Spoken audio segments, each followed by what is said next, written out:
Our video will be covering the Khoi peoples of southwestern Africa. It is important that we inform the listener that we have done everything we can to present this information accurately. Due to the colonization of academia, oftentimes, Indigenous groups and names are mixed up or misidentified. For your understanding, we are about to explain some key terms that we use throughout the presentation. Firstly, we must distinguish between Khoi peoples and San peoples. Although sharing similar genealogy and often being grouped together as Khoisan people, they are different nations. We would also like to clarify names that are not appropriate in reference to Khoisan peoples. The Bushman is a derogatory term created by the Dutch people to identify the San people and should not be used. Hottentot is also a derogatory term created by the Dutch as an imitation of Khoisan language and also should not be used. We will begin our presentation with a description of Khoi societies pre-contact, including creation stories, social structures, leadership models, languages, and gender roles. Then we will narrate the colonial story in depth, followed by more recent developments.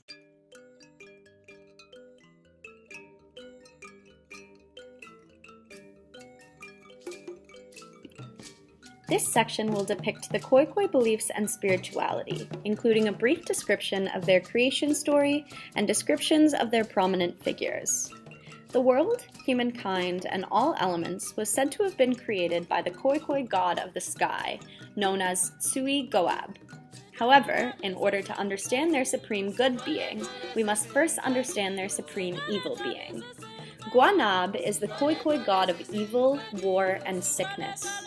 As the legend goes, it was Utiksu, a sorcerer and power chief of the Khoi, with the ability to resurrect himself, who fought against the evil Guanab. In the final battle between the two, Utiksu won, but not before Guanab could deliver one final blow that broke Utiksu's knee. From then on, Utiksu was called Tsui Goab, which translates to wounded knee. As time went on, Tsui Goab became regarded as a god. Tsui Goab is the god of the sky, residing in the heavens above the stars. He created the clouds and lives in them, and is believed to reside in the rainfall as their supreme being associated with heaven, especially considering the dry African climates. New and full moons also symbolized important times for rainmaking rites, and the Khoi people saw the moon as a supreme power associated with rain. Another famous hero in Khoi mythology is Hitsi, the god of the hunt. Hitsi is said to have been the offspring of a cow and magical grass that the cow ate. Hitsi is famous for defeating Gagoreb, a legendary monster who killed passerbys by daring them to throw rocks at him from deep in a hole. Gagoreb would then cause the rocks to bounce back out of the hole and kill passerbys. When Hitsi encounters the monster, he declines the monster's dare. Then, as the monster turns his back, Hitsi throws a stone at him, hitting him below the ear and causing him to fall into the pit to his death. Hitsi's funeral claims are located in many places in southern Africa still today. Under the umbrella term Khoi exists three distinct groups: Nama, Karana, and Cape Khoi. Although holding similarities, each of these groups are distinct in their own ways. The naming system of Khoi-speaking people included both patrilineal names and great names, which means names are transmitted from father to daughter and mother to son. The Cape Khoi nation had a social structure involving a hierarchy, in which chiefs are at the top. Chiefship is hereditary, but their authority is held in check by council, consisting of captains. Both captains and chiefs were war leaders, both deciding the outcome of civil disputes among subjects, and both punishing criminal offenders. The Karana nation formed camps in circles of huts, but originally they were nomadic people. They have records of male initiation ceremonies, as well as witchcraft beliefs. Finally, the Nama nation focused on protecting their cattle and women. They arranged hierarchies similar to the Karana people. Families and clans occupied specific locations within the camp, according to seniority, and within the clan, further hierarchy maintained within elder brothers and their families to the right, and younger brothers and their families to the left. Most importantly, what distinguishes these subnations is the fact that they are herders and not just hunter-gatherers. In terms of nation-to-nation relations, Khoikhoi groups often traded with San groups and lived among each other peacefully, as far as history tells.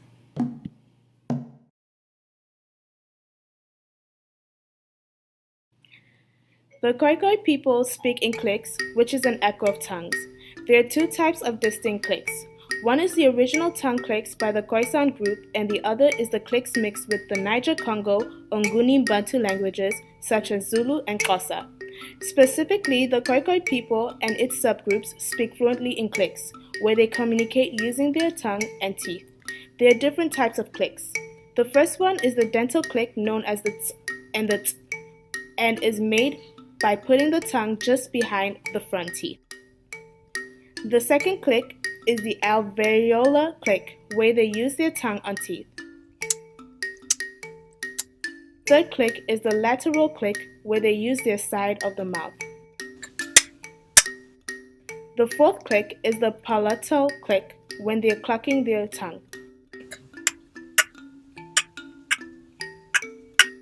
The fifth clique is the bilabial click, which is a pop sound made by bringing the lips together and releasing them, which gives a sound of a kiss. All these type of clicking sounds are effortlessly communicated between the Khoikhoi people. Words are formed using various clicking techniques that create a full conversation. Today, Khoisan languages are only spoken in the southern western part of Africa. From Angola to the Kalahari Desert to South Africa and one small area in Tanzania. The Khoikhoi languages have different dialects, which is based by the subgroups of people. The clicking language still remains very strong and is very well acknowledged with the mixing of consonants and Bantu languages within the southern Africa.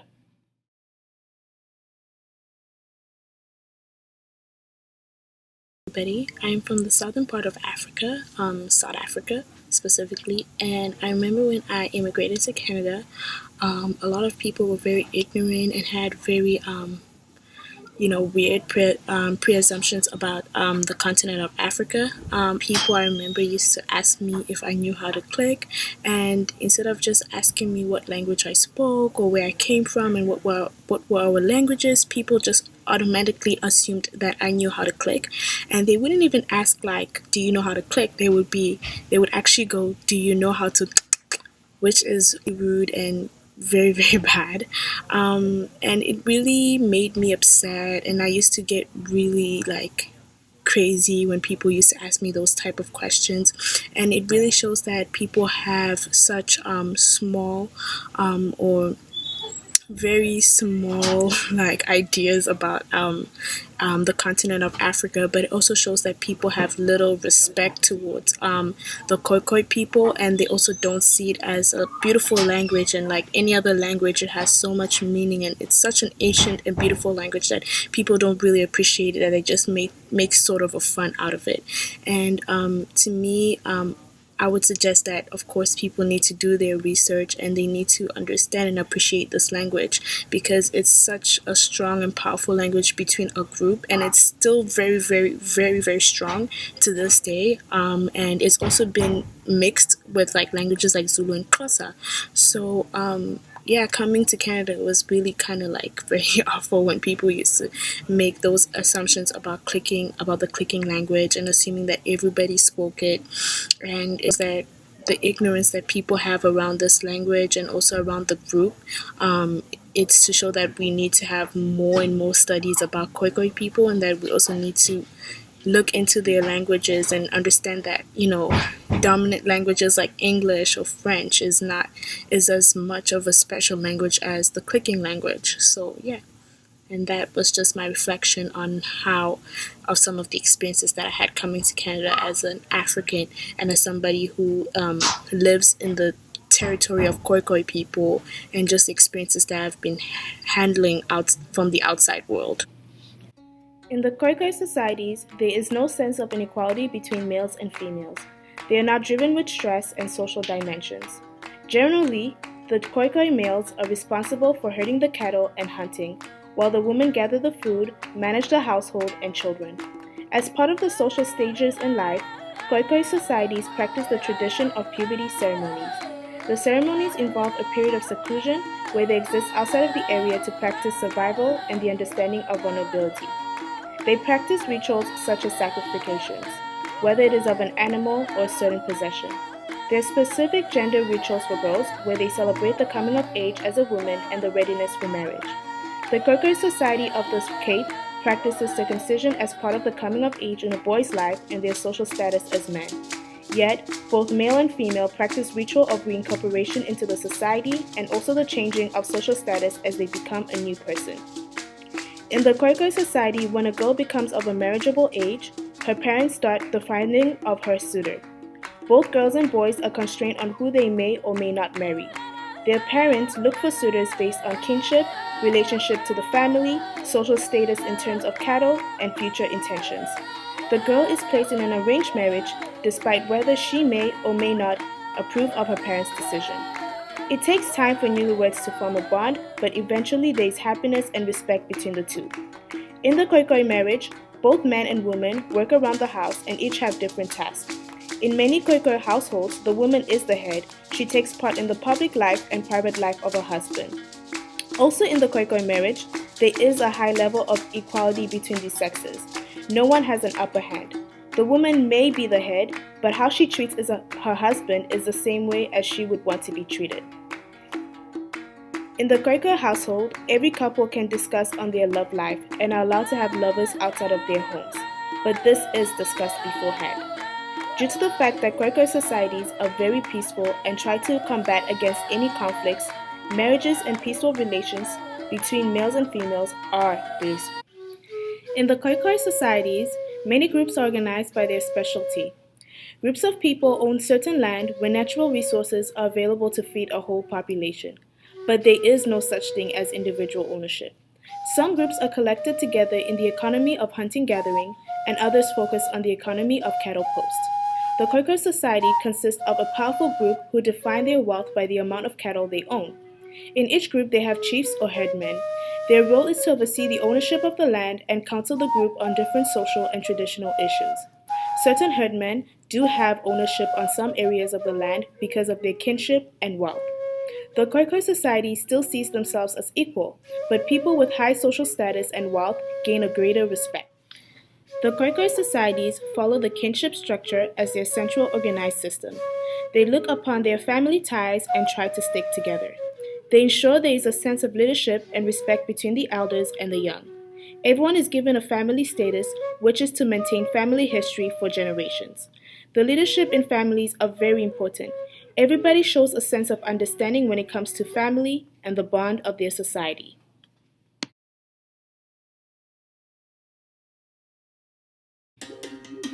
In 1488, the Portuguese explorer Bartolomé Diaz and his crew came ashore at Mossel Bay, where they met herders, which we have come to identify as Khoikhoi people. The next colonial contact was not until 9 years later, when Portuguese captain Vasco da Gama docked at St. Helena Bay to encounter hunter-gatherers. These people are now referred to as San people.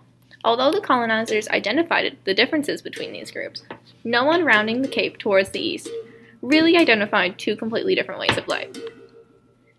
Jan van Riebeek, the commander of the Dutch settlement, was the first to identify the differences between the San people and the Khoikhoi people. The Dutch met San and Khoikhoi people, who acted as their guides. Generally, the settlers and indigenous people of the land got along and supported each other. In the beginning, the trading was very much peaceful until the settlers and porters became even more aggressive and selfish. Soon, certain stereotypes began to emerge. The Europeans noticed these people had no familiar form of government, no organized religion, and had a strange, explosive language. The settlers fed these people sheep, bread, and rice, and declared that this must have been the best thing that has ever happened to them. Obviously, this was not the case. Soon, the Dutch people weren't happy with trade settlements and began to raid Khoisan communities. The Dutch East Indian Company tried to solve these raids by having a small, permanent settlement on the southern shores of Table Bay in 1652. Unfortunately, the company only traded luxuries that were useless, like copper, beads, tobacco, and alcohol, which the Khoisan did not want. Khoisan resisted by forming their armed opposition in 1659. Unfortunately, the Khoisan were disadvantaged because the Dutch had better arms. as European settlement continued to disturb earlier relationships. Identifying these indigenous peoples became more difficult. Both San and Khoikhoi people became dispersed, and their only distinction through European eyes was that the one group had cattle and the other did not. Khoikhoi, who formerly sustained themselves through cattle breeding, were being forced to live as hunter-gatherers, which ultimately impoverished them. As some San people and Khoikhoi people were fighting to preserve their way of life, others became laborers on colonists' farms. These people were captured and forced to work as slaves. Throughout this story, it's important to remember that these are interpretations of what the colonizers wrote, and identifying different groups during colonization is very contested in the academic community as well as in the Khoikhoi Nation. As depicted in the colonial story, the Khoisan groups lost economic and political accessibility and were forced to adopt a colonial society, accompanied with the loss of their culture and languages. A contemporary example of the true epitome of racism and colonial exploitation is seen in the story of Sati, or Sarah, Bartman, a Khoikhoi woman who was paraded around English freak shows during the 19th century. Colonizers developed the definition stedopagia to medicalize the natural genetic reality of Khoikhoi peoples having large buttocks. Coined the Hottentot Venus, Bartman apparently signed a contract, despite her being illiterate, that brought her around England, participating as a spectacle of fascination in the London Piccadilly Circus. Bartman was forced to wear skin-tight, flesh-colored clothing, and wealthy audience members were allowed to pay for private demonstrations. Sarah Bartman died on December 29, 1815, but her exhibition continued. Her brain, skeleton, and sexual organs remained on display in a Parisian museum until 1974. Her remains weren't repatriated and buried until 2002. In December 2002, a portion of Namakwa land was returned to community ownership through the development of a trans-frontier park along the west coast of southern Africa. Today, the Richtersveld National Park is one of the very few places where traditional customs of Khoikhoi people still survive.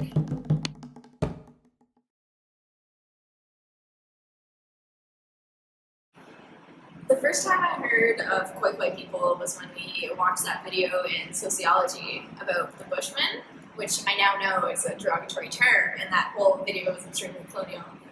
But going into this project as Indigenous Canadian, I was really excited to find out more about different Indigenous people all over the world. I certainly learned a lot, and I see a lot of connections with my culture to their culture, and it was a super great experience, and I really appreciate the opportunity to do this project, and I hope that this video will be helpful to anyone to learn about their roots and their story. Go ahead. So being a white woman with little to, I would say, no real prior knowledge to Indigenous studies and colonialism before coming to Ottawa, I really took this course, and so for that reason appreciated this video project for the sole reason of learning as much as I can.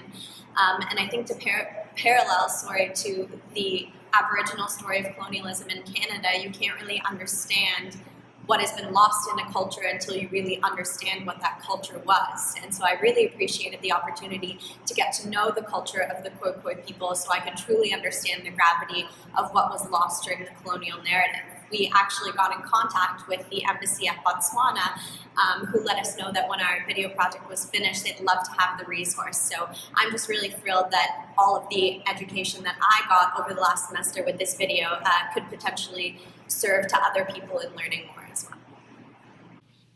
The Khoikhoi peoples are a strong, resilient nation who persisted despite violent colonial impact.